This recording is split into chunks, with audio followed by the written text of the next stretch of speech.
आता आपल्या आवडत्या मालिकेचे संपूर्ण भाग मालिका प्रसारित झाल्यानंतर लगेचच पाहू शकता पूर्णपणे मोफत फक्त सन नेक्स्ट वर. बघून घ्या नीट सगळं. नवशी तू सांग तिथे. हा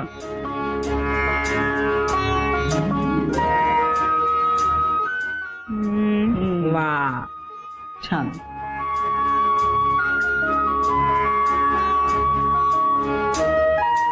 ताई किती छान मांडलाय रुखवत. हो की नाही? सगळं अर्पितानी केलंय. मग बांगड्या भरण्याचा कार्यक्रम करूया. किती छान. काय करणार आहे तिथे? नाही चल माझ्या बरोबर. मोठी हो गा आता जरा. नाही, काय हवे मला मंजिरी? काय काय काय झालं? काय हट्ट असतं तिथे? याला सांग ना. अरे ह्याला सांग काय आता बांगड्या भरायची इथे मी काय करू बायकांच्या कार्यक्रमात? बाबा हा बायकांचा कार्यक्रम वगैरे नाहीये हा. मग ह्या कोण आहेत सगळ्या? मग काय? बाबा हा तुझ्या प्रिन्सेसच्या लग्नाचा विधी आहे आणि तू मला सगळ्या विधींमध्ये माझ्या सोबत हवाय. लग्नाचा विधी एवढे 2 जड शब्द सलग एका दिवसात बोललीस तू. यातल्या एका तरी विधीचा अर्थ माहितीये का तुला? नाही मला इतका नाही माहिती अर्थ, पण मला मज्जा येते.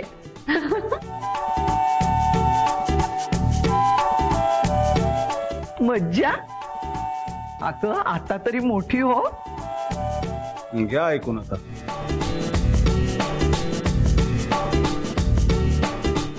आता तुला सगळ्या गोष्टी माहीत असायला हव्यात. हा नवरीसाठी रुखवत का केलं जातं मी सांगते. माहेरच्या मायेच्या आठवणी असतात त्या.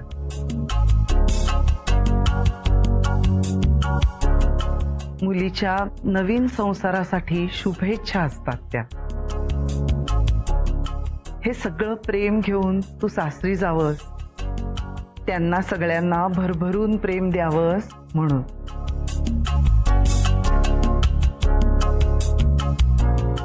कळलं का? हो. पाठ करून ठेव. पण तसं वागावंही लागेल.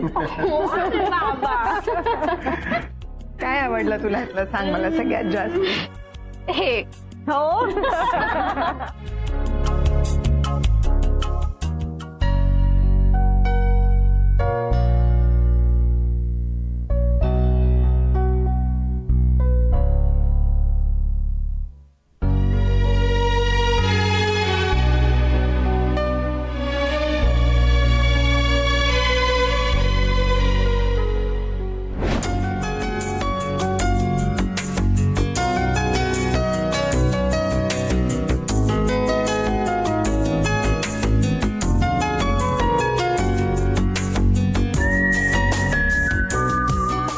तुला कसं सुचलं हे गिफ्ट? तुझ्या आयुष्यातली सर्वात महत्वाची गोष्ट काय आहे ना ती मला माहितीये. तुझ्या बाबांचं प्रेम. म्हणून हे gift.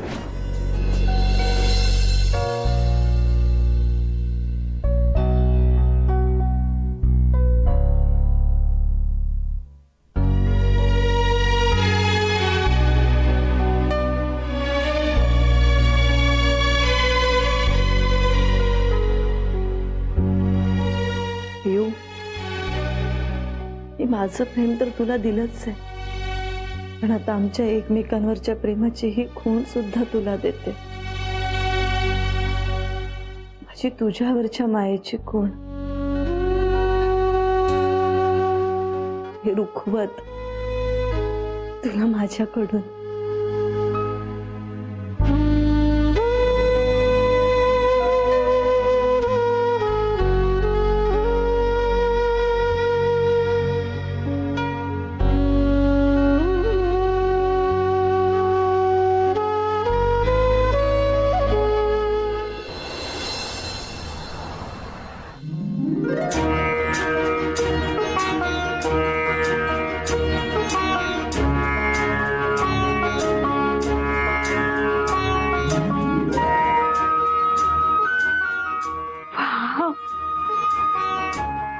अप्पूताई,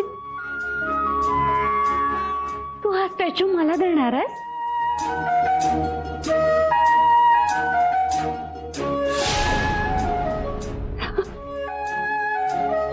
मला ना हा स्टॅच्यू खूप आवडायचा.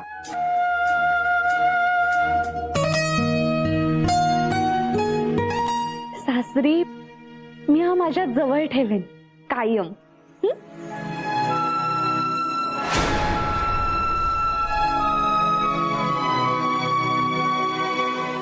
थँक्यू.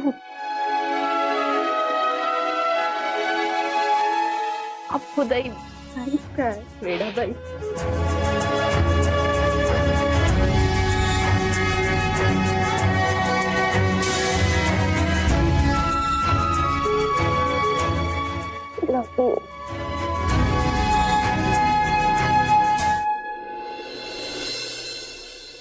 असं असते मला बळबळ उठून इकडे आणून बसवलंय आणि एवढ्या मैत्रिणी आल्या ती मजा करते ना. मी सुखाने बसलो असतो ना माझ्या खोलीत. पियू नाही, प्रत्येक विधीमध्ये तुझ्या बरोबर मी असायलाच हवा वगैरे मगाशी काय काय वाक्य झाडत होतीस. एकदा बघ तरी बापाकडे. हा, आता कितीसे दिवस उरलेत तुझे ह्या घरात, त्यातला थोडा तरी वेळ ह्या बिचाऱ्या बापाला दे. काय हलते का बघ मजा. अरे आले बाबा, हे बघ. तर आता मी नवऱ्या मुलीच्या बापाचं एवढं बेरिंग घेतलंच आहे मी, तर 4 उपदेशाचे डोस पाजतोच. काय म्हणजे रे?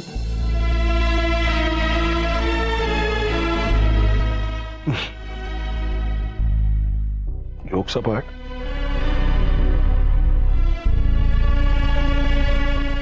आपण नेहमी ऐकतो अनेक ठिकाणी की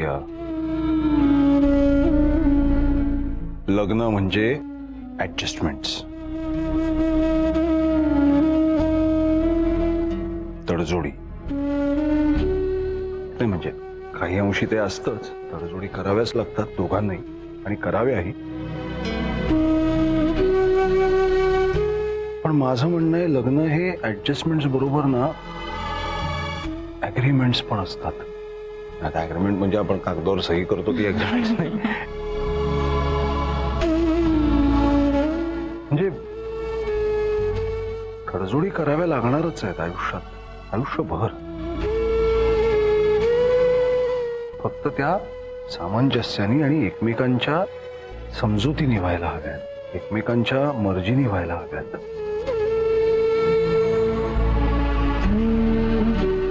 नाही असे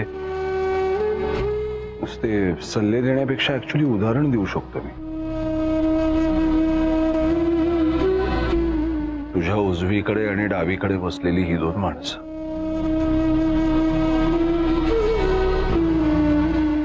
खूप वेगळे स्वभाव आहेत दोघांचे. अगदी थोडक्यात सांगायचं तर मी कधीही चिडतो, पटकन चिडतो. कशावरून मला किती राग येईल हे मलाही सांगता येत नाही, तर तुम्ही काय ओळखणार. सगळं या बाईने समजून घेतलं.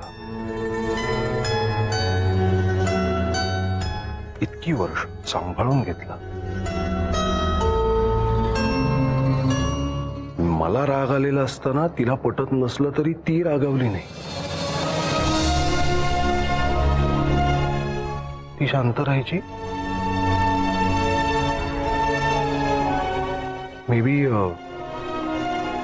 तिने हे खूप लवकर ओळखलं असेल की बाहेरच्या जगात वावरताना, कामाच्या इथे स्पेशली, जिथे हाताखाली 100, 200, मग 500, 1000 माणसं काम करतात, त्यांच्या समोर मला पटकन नाही एक्सप्रेस करता येत काही गोष्टी. जसा आहे तसा सगळाच्या सगळा त्यांच्या समोर नाही उभा राहू शकत मी. पण तरी त्या गोष्टींचा त्रास होत असणार. मग हा माणूस कुठे व्यक्त करणार? तर घरी आल्यावर आपल्या माणसांसमोर हे ओळखून वर्षानुवर्ष ते झेलणं काय तारेवरची कसरत झाली असेल. अहो काय बोलताय तुम्ही उगाच.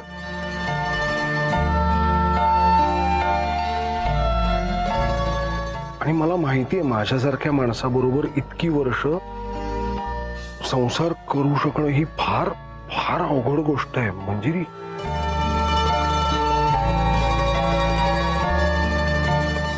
I know that. पण तिने घेतलं सांभाळून आणि म्हटलं तर झाला ना सुखाचा संसार. अगदीच झाला. तिचा स्वभाव कसा आहे, तिला पटकन एक तर राग येत नाही आणि आला की काय असतं रूप ते आपल्याला माहिती.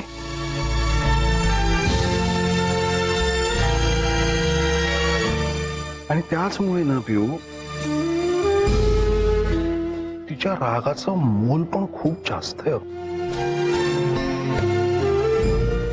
माझ्या बाबतीत कसं आहे, ठीक आहे होईल याचा राग शांत, ह्याला जरा वेळ देऊया मग होईल शांत, कारण हा चिडतो, बोलू आपण याच्याशी. तसं नाही तिचं. तिला का राग आलाय हे जाणून घेणं हे कर्तव्य आहे माझं, कारण त्यामागे तितकं महत्वाचं कारण असतं. आता हे नकळत मी समजून घेतलं, कळलं मला. हे चुकत मकत का होईना हे एकमेकांना समजत ह्या गोष्टी कळून घेत घेत घेत आजपर्यंत एकत्र चाललो. तुला काय वाटतं आमच्यात वाद होत नसतील?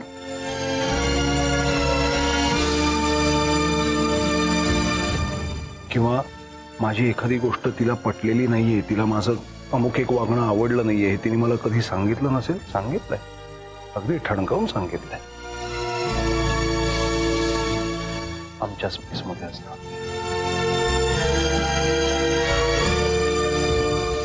कारण किती घरचे जवळचे लोक असले तरी 4 लोकांसमोर नवऱ्याने आपल्या बायकोविषयी आणि बायकोने आपल्या नवऱ्याविषयी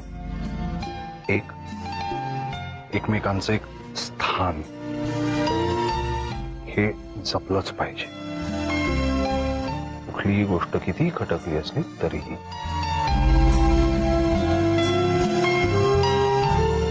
पण नंतर जेव्हा तुम्ही तुमच्या स्पेसमध्ये असाल तेव्हा त्या व्यक्तीला योग्य शब्दात ठामपणे आणि वेळच्या वेळी ते सांगितलंही गेलं पाहिजे. त्याला संवाद म्हणतात.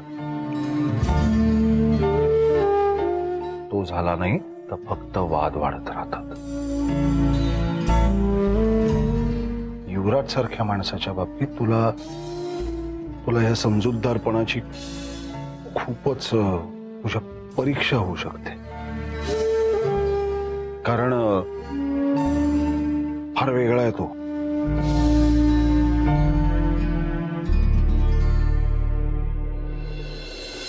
खूप गुणी मुलगा आहे, चांगला माणूस आहे. करिअरच्या आयुष्याच्या बाबतीत इतका अँबिशियस असलेला एक मुलगा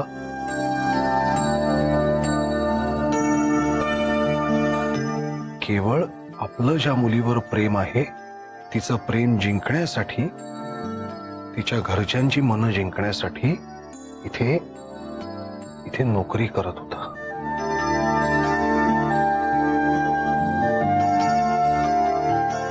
आत्ता नाही का मंजिरीला सुचलं म्हणून आम्ही गाडी गिफ्ट करायला गेलो होतो.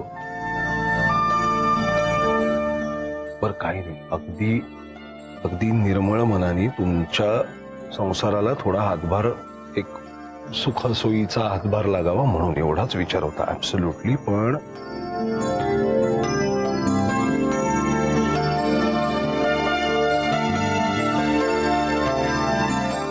त्याला ते खटकलं, ते त्यांनी मनात ठेवलं नाही. तो इकडे आला, माझ्या समोर उभा राहून छाती ठोकपणे मला म्हणाला, सर मला तुमची संपत्ती, तुमचा पैसा, हे वैभव वगैरे काही नकोय. थोडक्यात तुमचे उपकार नकोयत असंही असेल मनात त्याच्या. मला फक्त तुमच्या मुलीचं प्रेम आणि तिची साथ हवी आहे. आणि पुन्हा कधीही असं करू नका. What a man, what a fantastic man.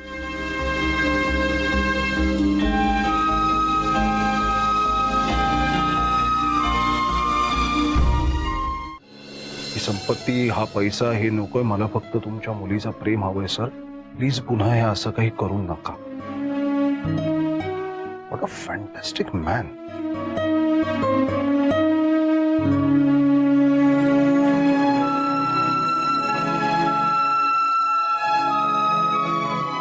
आणि अशा पार्टनर बरोबर साथ देत प्रवास करणं, जोडीदार म्हणून प्रवास करणं हे कठीण आहे पिऊ.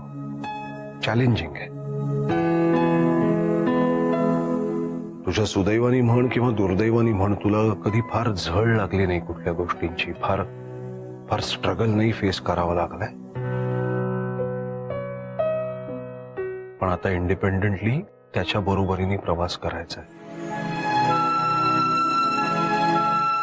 कधी त्याची सावली बनून, कधी त्याची ताकद बनून, कधी त्याची साथीदार बनून. ही साथ, ही सोबत खूप महत्वाची असते. एवढी त्याला काय म्हणते. बाबा, मी तुला प्रॉमिस करते, अशीच आयुष्यभर युवराजला साथ देईन आणि त्याच्यावरती निस्वार्थी प्रेम करेन.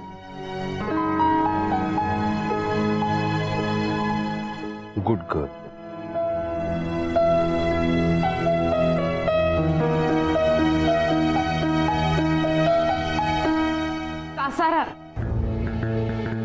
कासार आलेत. या दादा या. तुमचं चालू आहे आता. आणि आता प्लीज मला खेचून आणू नका. या दादा इकडे या.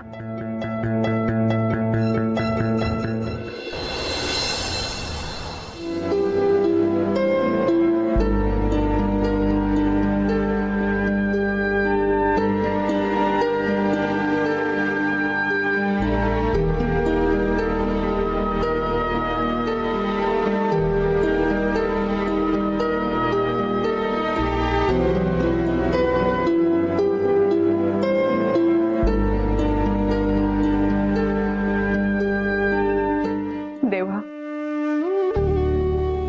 तुला असं पाण्याखाली ठेवायची वेळ कोणावरही येऊ नये. पण मी तरी काय करू दे. उद्या माझ्या युवीची हळद आहे. परवा त्याचं लग्न होईल. प्रिया खूप चांगली मुलगी आहे रे. पण ती मला या घरात माझी सून म्हणून नकोय. आजपर्यंत मी तुझ्याकडून काही मागितलं नाही, पण आज मागते. माझ्या युवीच्या आयुष्याचा प्रश्न आहे हा. अर्पितावर खूप प्रेम आहे त्याचं, खूप. युवीचं आणि अर्पिताचं लग्न होऊ दे आणि अर्पिता या घरात माझी सून म्हणून येऊ दे.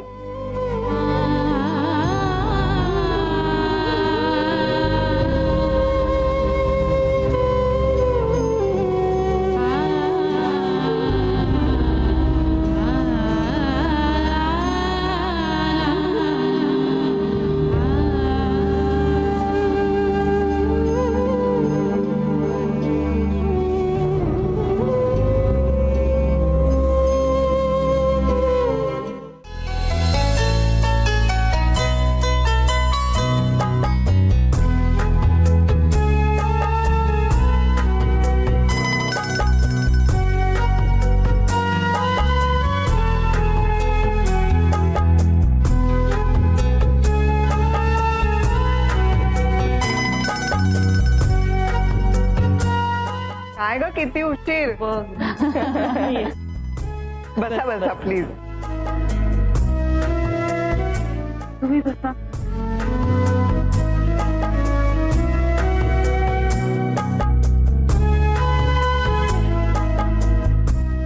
बरं झालं आत्ता आलात, पण लग्नाला यायचंच आहे. आग्रहाचं निमंत्रण आहे तुम्हाला.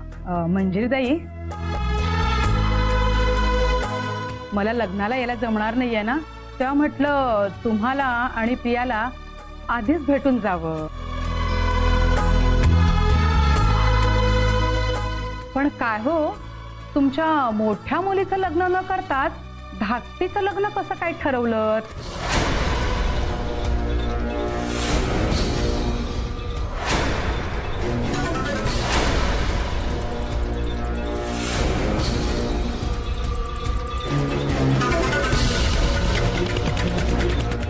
अहो, आता आमची प्रिया प्रेमातच पडली म्हटल्यावर काय करणार, म्हणून. अच्छा, तुम्हाला मी माझ्याच घरातली गोष्ट सांगते ना. माझ्या सख्ख्या बहिणीने सुद्धा अगदी असंच केलं. तिच्या धाकट्या मुलीला मुलगा आवडला, तिने लग्न करून टाकलं धाकटीचं आधी. प्रेम विवाह.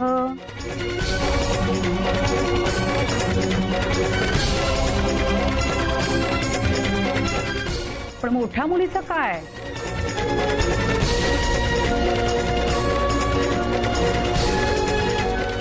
पण भावनेच्या भरात घेतलेल्या निर्णयाची किंमत मोजावीच लागते ना.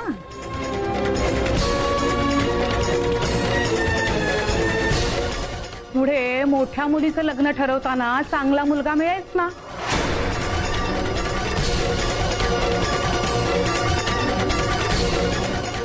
आधी धाकटीचं लग्न का केलं हा प्रश्न समोर.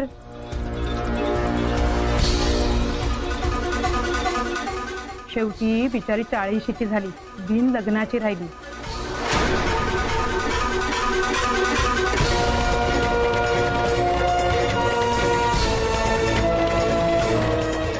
माझ्या बहिणीला त्यात अगदी अपराधासारखं वाटतंय. पण आत्ता पश्चाताप करून काय उपयोग ना.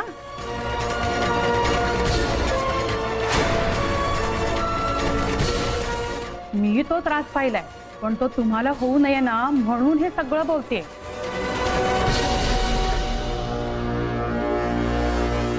लोक काय हो, ती बोलणारच.